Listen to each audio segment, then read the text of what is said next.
Sim, eu vou usar o livro. É meu livro. Fui eu que escrevi. Qual é o problema com isso? Bom, então hoje a gente vai começar a falar de Kabbalah.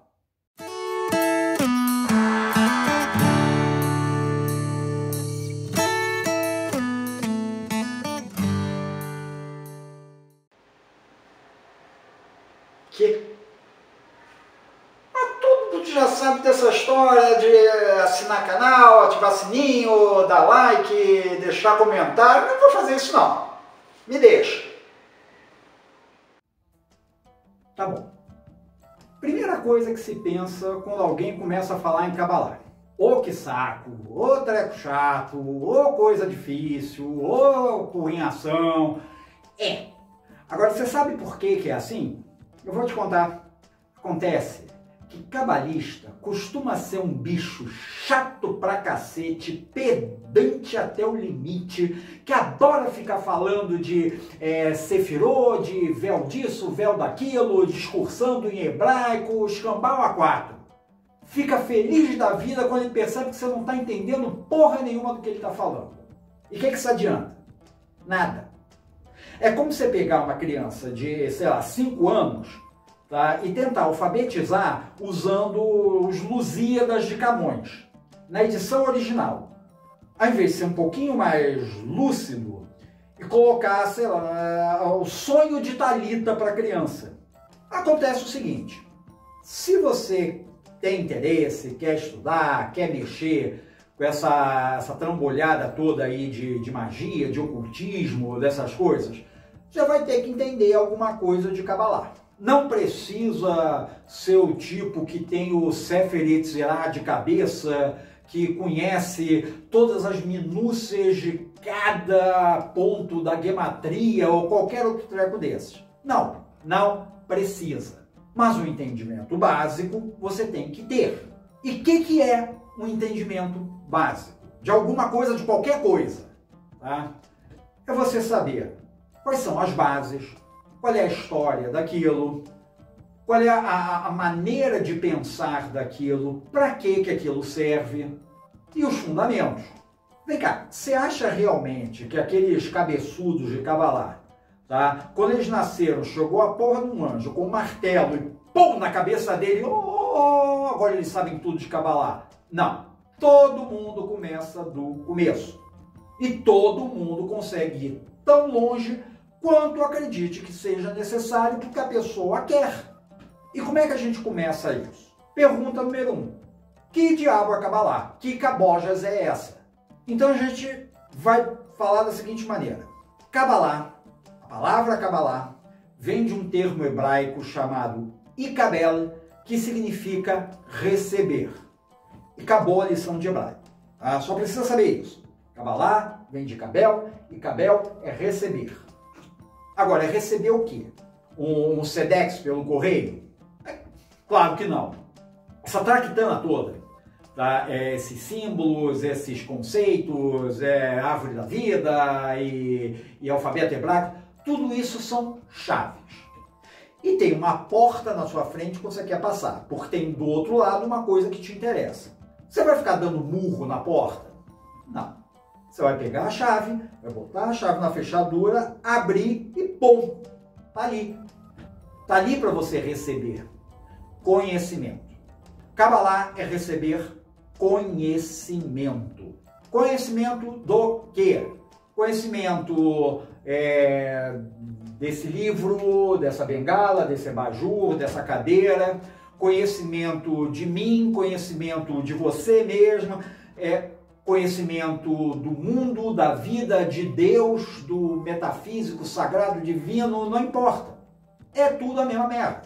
A ideia da Kabbalah é essa, te dar as ferramentas para você receber de uma forma direta, o que significa que Kabbalah é gnóstica, mas isso a gente fala depois, mas de uma forma direta, um determinado conhecimento que de outra via não estaria disponível.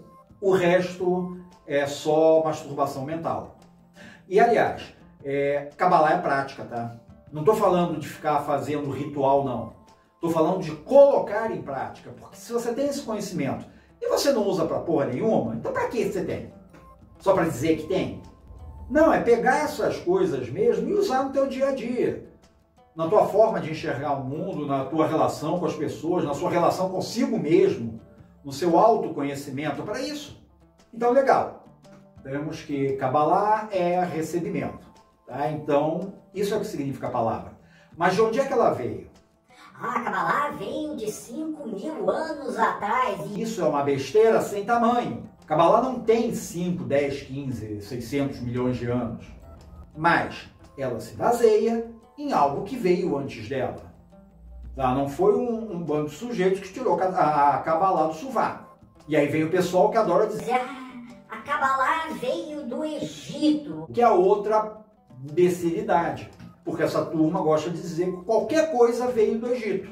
Até torta de morango deve ter vindo do Egito. Não tem nenhum registro histórico. E egípcio adorava fazer registro, né? Ah, então eu tenho que pegar os mitos, embrulhar em papel de peixe e jogar fora? Não, cacete! Mitos são importantes, mitos são tão essenciais quanto fatos históricos. Mas mitos, eles estão lá para trazer uma ideia, para trazer um conceito, para trazer um conhecimento. Não para serem interpretados literalmente. Interpretar mito literalmente sempre vai dar merda. Então é importante ter essa diferenciação, que é história, o que é mito, aproveitar o que os dois têm, mas sabendo o que é um e o que é outro. Tá. E se Kabbalah não veio do Egito, ela veio de onde? Do outro lado. Do outro lado, lá da Mesopotâmia. E aí existem registros históricos. Houve uma época onde os hebreus foram realmente aprisionados pelos caldeus. E o que acontece quando você tem um povo que passa algumas gerações vivendo no meio de outro povo? Você tem uma fusão das duas culturas. Ok, só que chegou um ponto onde os hebreus foram libertados lá da Caldeia. Vocês podem voltar aí para a casa de vocês. E voltaram lá para a Palestina. Só que eles voltaram depois de algumas gerações sem contato com os que tinham ficado lá, com uma cultura diferenciada, falando muito provavelmente dialetos distintos. Ou seja, aquilo já não era mais um povo, né? Era um bando de tribos sem uma unidade e que a qualquer momento iam começar a ralar peito de lá.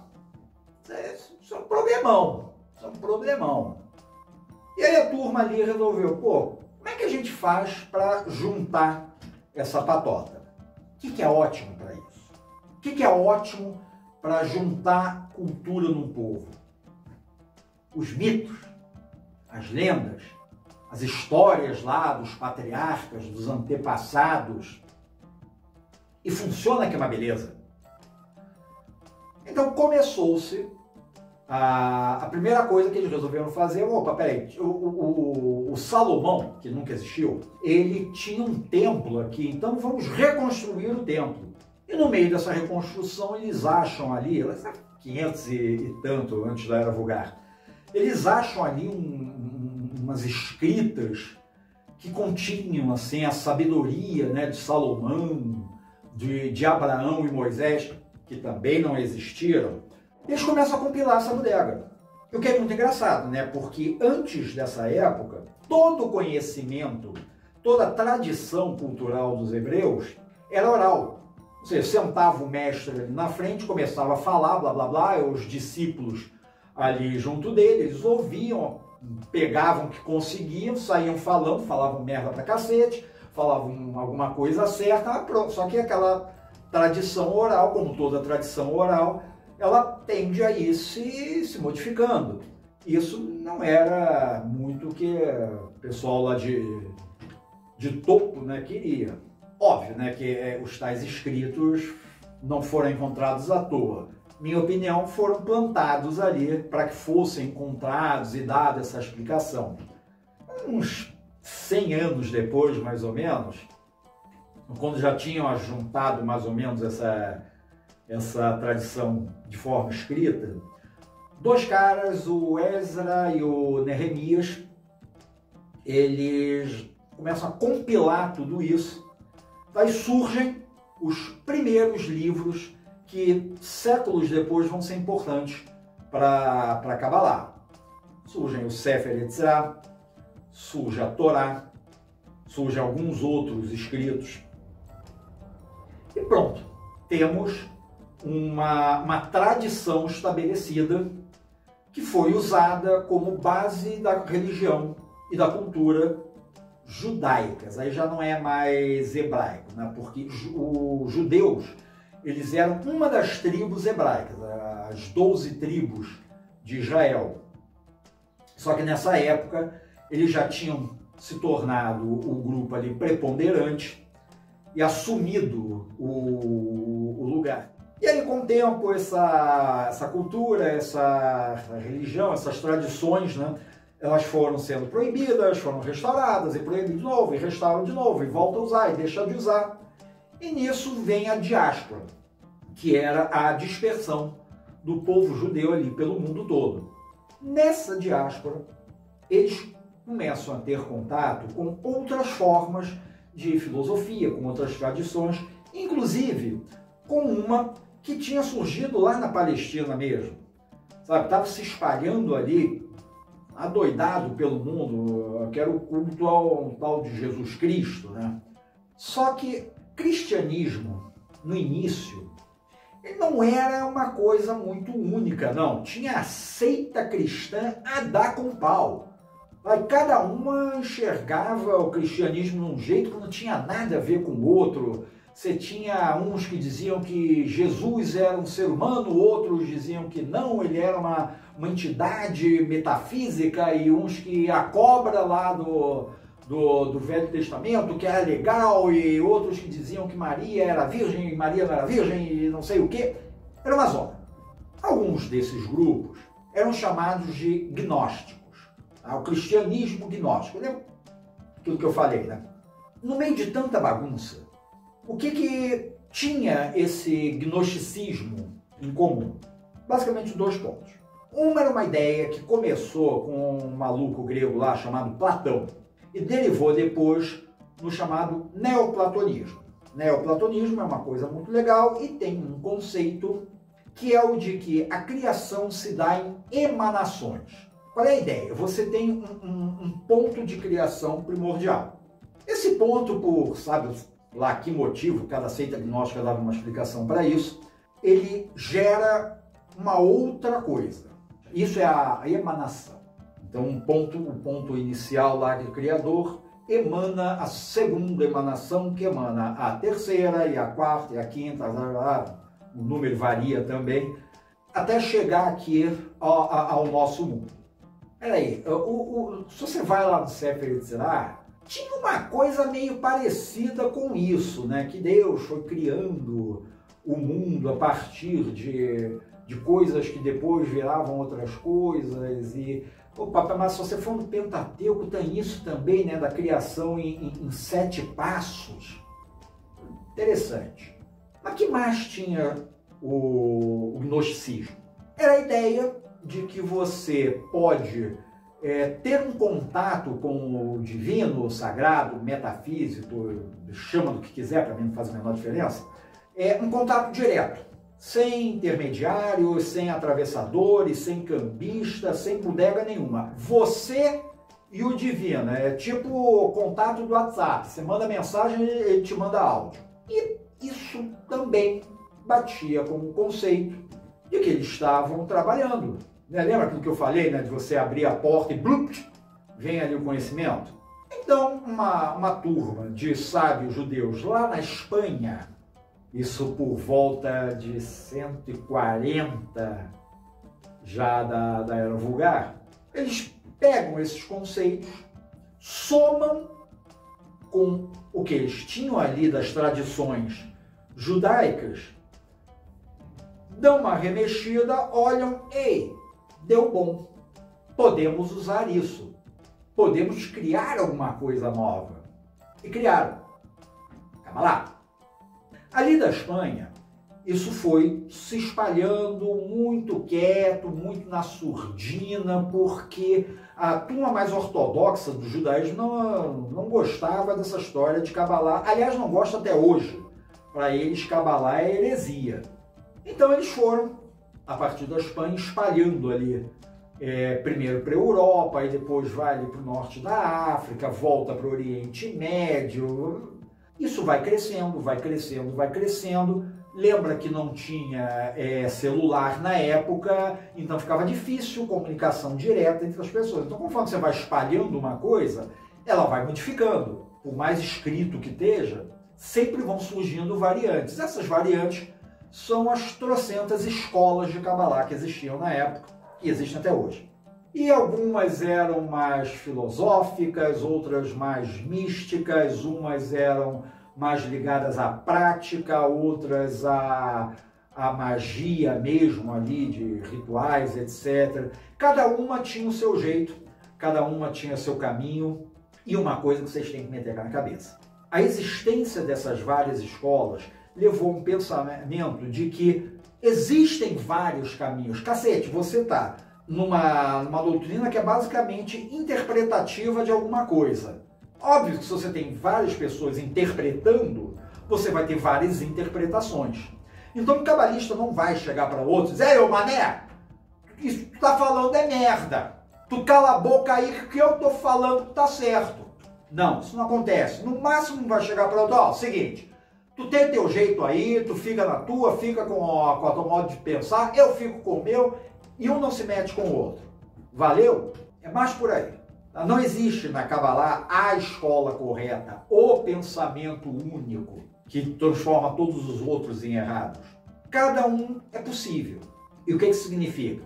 Que você também pode, se quiser, fazer a tua escola de Cabalá, a tua linha de Cabalá. Só que, para passar do ponto A para o ponto B, tem que ter um caminho.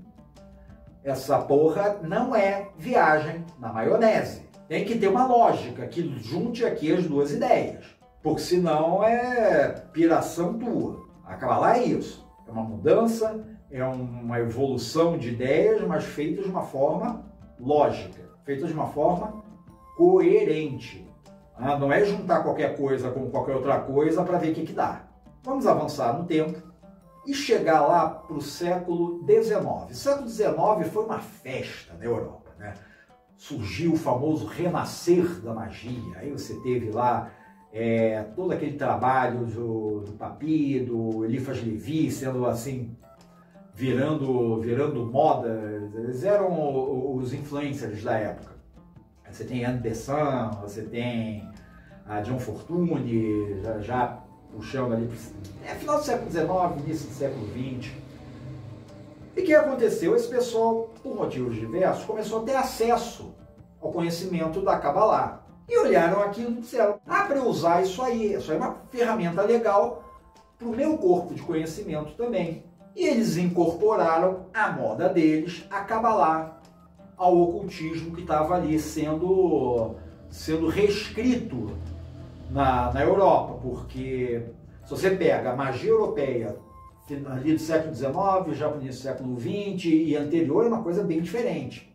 Eles eram mais um pensamento mais iluminista, mais focado no desenvolvimento do ser humano, ao invés de ficar lá desenhando círculo para chamar de diabo, que também não acontecia. Então o que acontece? Começam a surgir outras escolas cabalísticas mais voltadas para o pensamento não tradicional da religião judaica. Eles começam a se diferenciar disso. Surge uma nova escola cabalística, que também acaba tendo ramificações, claro, que é a base do ocultismo europeu atual. Sem essa base, você não consegue entender direito essa parte de magia ritualística, magia cerimonial, alta magia, como o pessoal gosta de falar de forma besta. Mas hoje a gente não vai lidar com isso. Por hoje chega. Outra ocasião a gente começa a entrar nesses assuntos. Então, por hoje acabou.